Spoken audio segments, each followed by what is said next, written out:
खुफिया इंसान। विनोद एक पढ़ा लिखा नौजवान था, लेकिन बेरोजगारी की मार से परेशान था। काफी मशक्कत करने के बाद भी उसे कहीं नौकरी नहीं मिली, जिस वजह से वो प्रतीक नाम की एक अमीर लड़की को उसके घर पर ट्यूशन पढ़ाना शुरू कर देता है। एक दिन सर, आज मेरा जन्मदिन है और मैंने आज शाम हमारे फार्म हाउस पर एक बहुत बढ़िया पार्टी रखी है। सर, आप प्लीज आइएगा। मैं आपको अपने फार्म हाउस की लोकेशन सेंड कर देता हूँ, ठीक है? किसी पार्टी में गए विनोद को अरसा बीत चुका था, इसलिए वो भी पार्टी के नाम से खुश हो जाता है। फिर ठीक 2 बजे ट्यूशन खत्म कर विनोद अपने घर की ओर चला जाता है। आज बड़े दिनों के बाद बहुत बढ़िया और स्वादिष्ट खाना खाने को मिलेगा। घर जाने के बाद विनोद अपने घर के कामों में व्यस्त हो जाता है।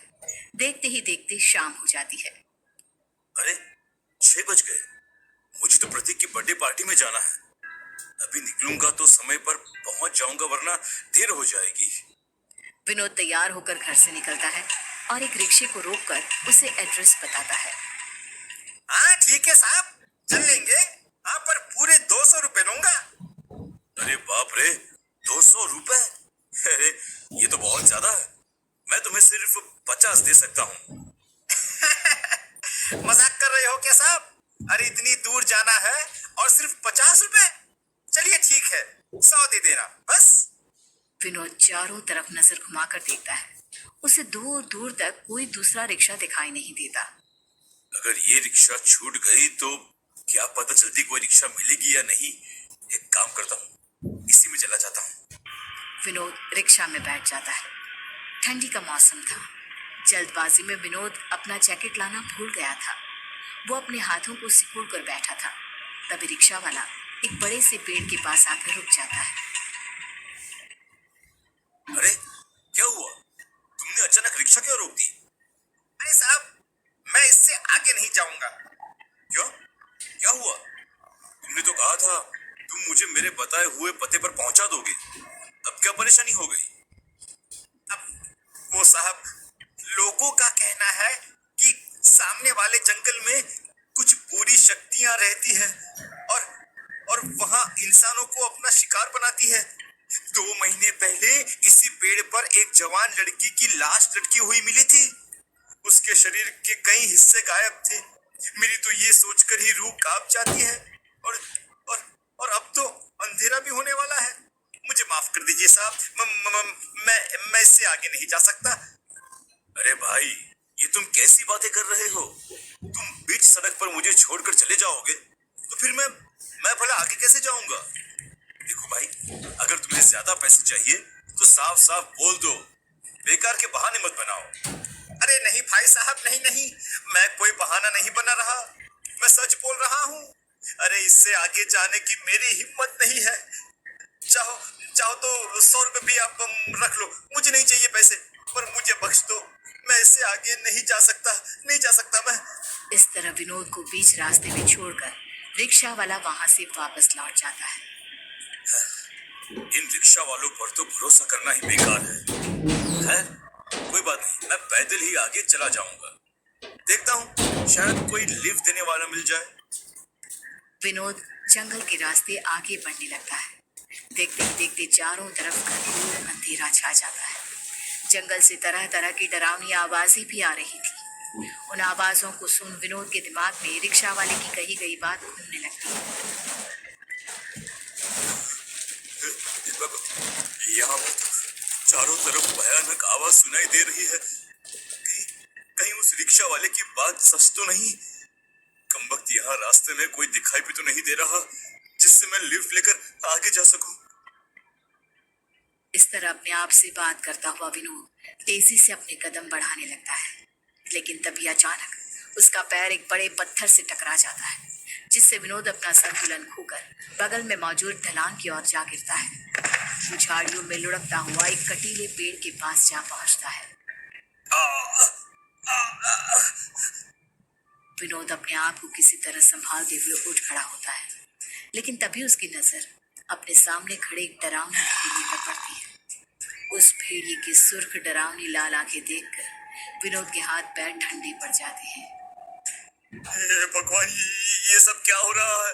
अब मैं क्या करूं? क्या करूं?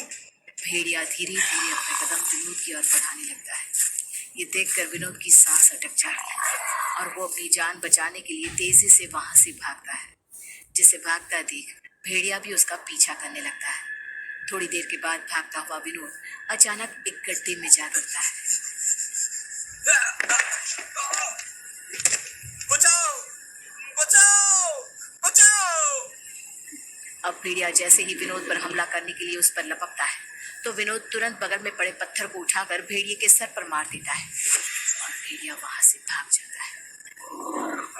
खून से लथपथ विनोद किसी तरह चलने की कोशिश करता है, लेकिन थोड़ा आगे चलकर ही बेहोश होकर गिर जाता है।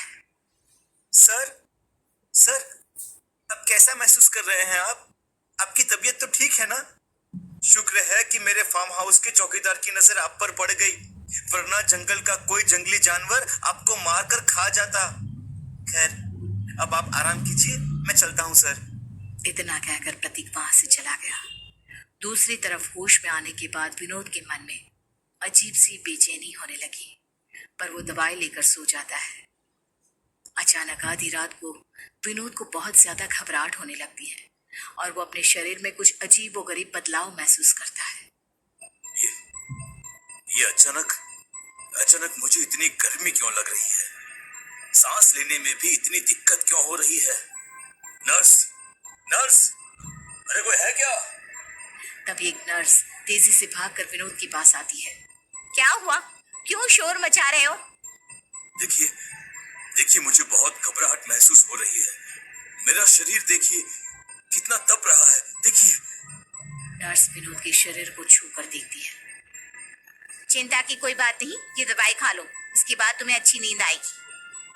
नर्स ग्लास में पानी और कुछ दवाइयां विनोद को दे देती है, लेकिन वो पानी पीते ही विनोद अजीब मुंह बना लेता है और गुस्से में नर्स की ओर देखने लगता है। विनोद की आंखों का रंग बदलने लगता है। अरे ये क्या? अब विनोद के नाखून लंबे होने लगते हैं, बाल बढ़ने लगते हैं और देखते ही देखते थोड़ी ही देर में विनोद एक भेड़िए के रूप में बदल जाता है। वो नर्स का गला पकड़ लेता है। मुझे ये बकवास पानी नहीं चाहिए, मुझे खून पीना है, तेरा गर्म खून।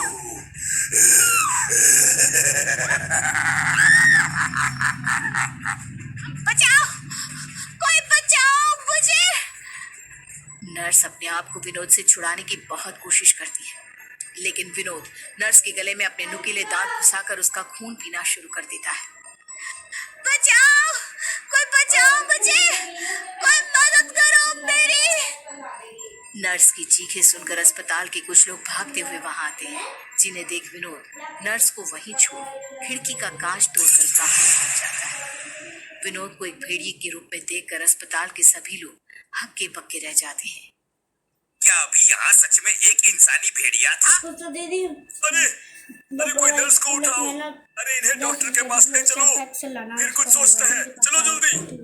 दूसरी तरफ भेड़िया बना विनोद अंधेरी रात में शहर की सुनसान सड़कों पर यहाँ वहां भटकने लगता है। काफी देर भटकने के बाद वो एक कचरे के ढेर के पास पहुंचता है, जहाँ उसे एक बिल्ली दिखाई देती है। वाह, कुछ तो मिला। विनोद लपककर उस बिल्ली को पकड़कर खाने लगता है। बिल्ली को खाने के बाद विनोद उसी कचरे के ढेर के पास लेटकर टकटकी लगाए आसमान की ओर देखने लगता है और वहीं सो जाता है। अरे विनोद साहब, आप यहाँ इस हालत में कचरे के ढेर पर क्या कर रहे हैं? और आपकी यह हालत कैसे हुई? विनोद की नींद खुलती है। वह हैरानी से कैलाश को देखते हुए अपने आसपास नजर दौड़ाने लगता है। चलिए मैं आपको घर छोड़ देता हूँ। उसके बाद कैलाश विनोद को उसके घर ले जाता है। आखिर ये सब विनोद के साथ क्या हो रहा है? जंगल में उसके साथ क्या हुआ था? वो भेड़िया कैसे बन गया? अगर आप ये सब जानने के लिए इस कहानी का अगला भाग देखना चाहते हैं तो हमें कमेंट करके जरूर बताएं।